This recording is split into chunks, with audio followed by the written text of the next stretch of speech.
Greetings, everyone. Peace and blessings. Happy Monday. How are you all doing today? All right. See if I can set up my phone to where I don't have to use my hands. But I can't find my thing. So, and I've already said, hey. All right. Hey there. How you guys doing? All right. Okay, so today is Monday. And Monday is the day that the moon rules. I'm looking for my hands free and I can't find it. All right, so I'm going to relax and let it be since I can't find it. All right, I'm going to tell myself the truth. Okay, hey there. Okay, hey Zakia. Okay, so Monday is the day that the moon rules, and the moon is our inner reality. The moon is the magnet. I'm sorry, I was just eating watermelon. Oh, goodness, let me say this. As I really do the work to get into my body, I'm discovering that all this spiritual work that I have done for all of these years comes down to one thing: getting into the body and being able to feel. And so my body has become really, really sensitive. And so I can't eat certain foods right now. So I've been eating watermelon. Like yesterday, I went to the store and bought 2 watermelons. Because it fills me up, it hydrates me, and it allows me to still be light. And it gives me some sugar because I feel like I need sugar. So that's what I'm burping up. Anyway, okay. So, the moon and so the moon is our inner world, and our inner world is we think our inner world is this, what the mind is doing, right? All the stories we're telling ourselves, all the imaginations we have, and it is that. But the thing that's happening is that your body is responding to this inner reality that you are generating through your thinking. And thought is the way this universe functions, right? As a man thinketh, so is he. That's what that Bible said. As a man thinketh, so is she, right? So the thoughts are very much a part of our inner world, but so are our organs, our body parts, our sensations, our feelings. All of this, the inner world is the key to everything. And because as above, so below. That's just the rule. The rule is as above, so below. And the best gift that I ever gave myself was to learn to follow the rules. Like, what are the rules here? Like, if I can follow the rules, I wish I could find my thing. If I could follow the rules to this reality, if I can be obedient to how it works, then I can actually begin to experience more progress because I'm actually paying attention to the rules, right? So when you go play a game somewhere, when you go, do anything, you want to read the instructions. And I know one of the things that's been true for me in my life, I don't read the instructions very well, but there are instructions to this reality. There are ways that we have to function in order for this reality, this earth plane, to work on our behalf. There are things that just have to occur. There's no getting around it, right? And for me, the more and more and more I'm willing to accept this, that there is an authority here that is higher than my desires. There is an authority here that is the creator. And I'm not talking about the authority that of the government or any of that. That's man-made stuff. I'm talking about the rules and the authority that is the law, the divine law that functions here. No one can escape it, okay? Not one can escape it. And the more we understand how it works, the more we can adhere to it. And then the more we're able to play with it a little bit, right? Because we are clear about how the rules work. So, when you are learning something at the beginning, you have to pay attention to how it actually works. And then when you become more acquainted with it and more astute at how it functions, then maybe you can ad lib a little bit. You know what you can do. You can bring your own flavor to it. But first, you have to pay attention to who you are. You have to pay attention to how the rules work, how you function within it. And then after how you function within it, then you can decide, well, I could probably do this way. But you have to understand the order, okay? You can't do anything until you understand the order. And there is an order to this reality. There is an order to this reality. Now, I want to say that those of us who are in this work now, we were born into a system and conditions that were out of alignment with the order of reality. We were born into something that was functioning out of alignment with the order of reality. The Western capitalism, all the Western ideas are anchored and rooted around money and making money, right? That's it. And money is a false construct that we've just agreed upon. It's not real. So, because the system that we're in is completely anchored and rooted in what they call it capitalism, but money and the harvesting of energy from others based upon fear, right? When you get afraid, you're going to go spend your money. Your fear is going to lead you to spend your money. So we've been given all these stories and narratives that we've had to buy into. We have had to, because you don't have a choice when you're an infant and you're born into an environment that is functioning in a certain way. From 0 to 7, you're going to take that on. You have to. There's no other way, really. There isn't.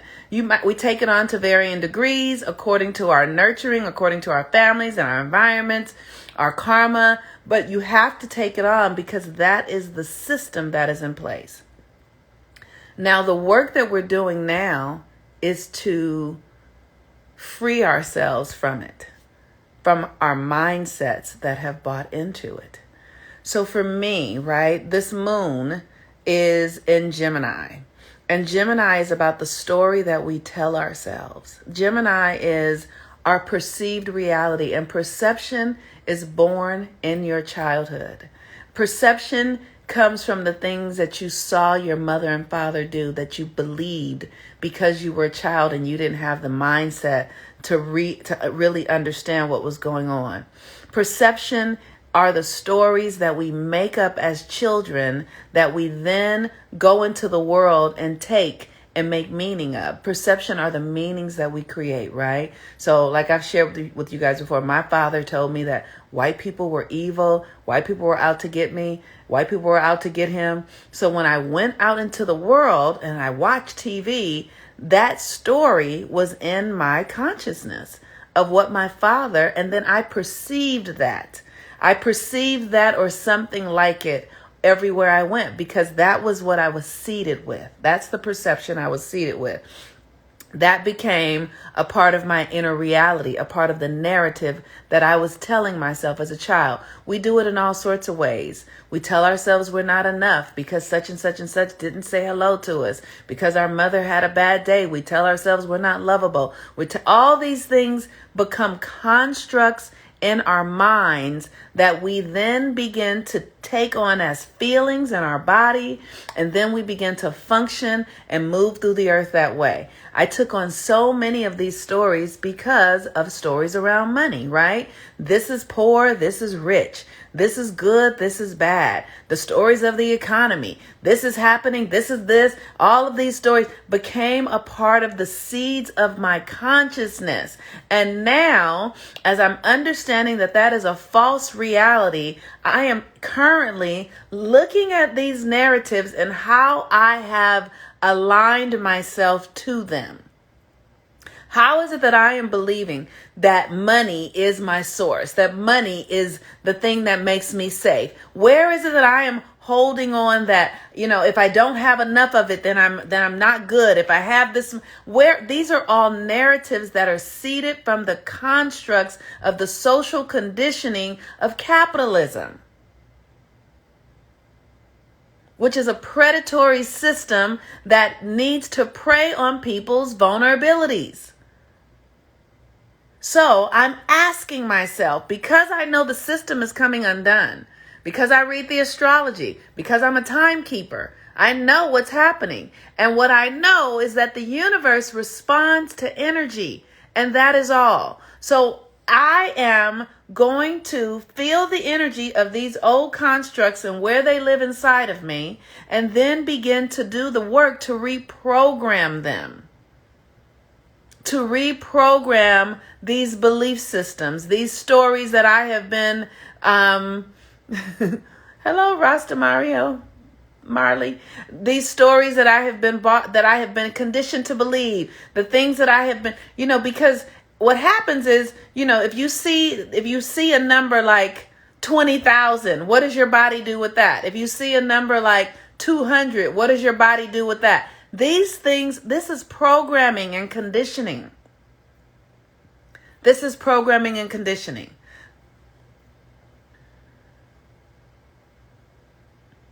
I would suggest you come get a reading with me. Yeah, I would suggest you come get a reading, and I can look at your chart and tell you some of the things that I can, and tell you some of the things that would actually best serve you. So one of the things that I really am working on is just looking at my responses, right? Because the nervous system is a real thing, and the nervous system is sending signals to the reality to tell the reality what it is what your frequency is, right? So if you're holding all the tension of feeling like you're not enough, and then the universe is reading that. And that is the energy of Saturn. That's karma. That's cause and effect. So it doesn't matter if you want one thing, but if you feel something else, what registers is your authentic, deepest feeling, your subconscious. That's why I created the Neptune class, so we could do the work to transform our subconscious. That's why the moon class. Yesterday was the last day to register for this cycle's moon class. But this cycle's moon class is about our heart. And our heart is literally how we send out the signal to the universe, telling the universe. So we have to program ourselves, because the old programs are anchored in lies, in scarcity, in fear. So you have to be willing, you have to walk through it. It's that, yea, though I walk through the valley of the shadow of death, I will fear no evil. You have to build your self-esteem. You have to build your confidence. You have to build your frequency so that when you experience stories that are connected to the old reality that would have you say you don't have enough, or that you're not enough, or that this is not good enough, that would have you have to hold that energy and then learn to transmute it. And how I do it is with the astrology, with the rituals, because that's the way Spirit has taught me to do it. And that's the way that I know that it works. Okay, it says, I've gotten to a place where I'm no longer trying to get by. I'm working on getting free. A lot of society ways that isn't heart-centered. Yes, it's a really fascinating thing. And here's the thing. We have to walk through this stuff. We have to walk through it. You can't cheat your way through it. And one of the things that I'm really understanding more and more and more is that the reality that I'm in is the one that I'm projecting from within me. The universe can only give you what you say yes to. And the thing is that we have a momentum going in the direction of the things that we don't want. There's a momentum in place. And, when you follow the astrology, it's like with the wind behind you. That's why I offer the moon classes and all these classes, because the astrology really takes you into this stuff in a way that you can't access it otherwise, unless you're doing like deep subconscious work. I mean, there are other ways you can do it, right? There really are other ways you can do it. But the astrology is like a cheat sheet, if you ask me. I transmute the energy through creating music that expresses my truth. Absolutely. Absolutely. That's right. And because the sun is in Leo, the way that we're going to do this work is through our creativity. There's no other way to do it other than being in your own creative expression, your own unique creative expression. And it has to be for the love of it. It can't be for money. It has to be because you have to express it. You don't have a choice. It's who you are. That's why it's important for us to know, who are you? Who are you? What are you made to be? What is your function? Who are you? Because you are here to do that no matter what. And when you align yourself to that way of expressing your light, the natural abundance of the universe has to be obedient to you being on your square. Who are you? Who are you? What are you up to? What are you here for? What are your gifts? What are your talents? What are you offering? All right, you all. So today the moon is in Gemini. It's going to go into Cancer later on today. And we are heading for the Leo new moon. So we are really doing the work to reprogram our, yes, I love that. We are really doing the work to reprogram our early childhood stories. We are reprogramming our early childhood narratives. And, you know, most of us don't remember things. Yesterday I was thinking of something and I remembered something from my childhood. Like I was telling you guys that my father has been here with me for the last couple of days. It's been pretty intense. But I remembered something from my childhood that I can't recall in this moment. But when I get off and I can go inside, I'll be able to recall it. But that childhood energy is primary. The patterns that are running us get imprinted from 0 to 7 years old. That's it. I was remembering how when I was a child, I went to go live with my grandmother and I never had anything of my own. Like I never had my own bedroom. I had my own clothes, but I didn't have my own bedroom. I didn't have my own space. I didn't have my own. So I never felt like I belonged to myself. I always felt spread out and thinned out, like stretched out, like pizza dough, right? You know how if you have a ball of dough and you just roll it out until it's its flattest? I always felt like that. And as I have been doing the work to really transmute energy, I'm realizing, I've always felt like really outside of myself. And just the recognition of that is bringing me more inside of myself. Just the recognition of, my energy's kind of always been out there. It's helping me see that, and then it's bringing me more into myself. So, all right, you guys, you can schedule natal chart readings. You can schedule new moon readings for the new moon in Leo, so you can understand how the new moon in Leo and the Aquarius full moon is impacting you, how you can best utilize that. Natal chart readings so that you can do the work to understand your patterns and who you are and what you're up to. You can also do a Saturn and Aquarius reading. That reading will help you understand how you can access your blueprint, like who you really are and how you will best function. And transits, for those of us who like birthdays and things like that are coming, so you can understand how to use the energy. And then also tarot card readings. All right, y'all. Peace and blessings. Have a really beautiful day. Bye-bye.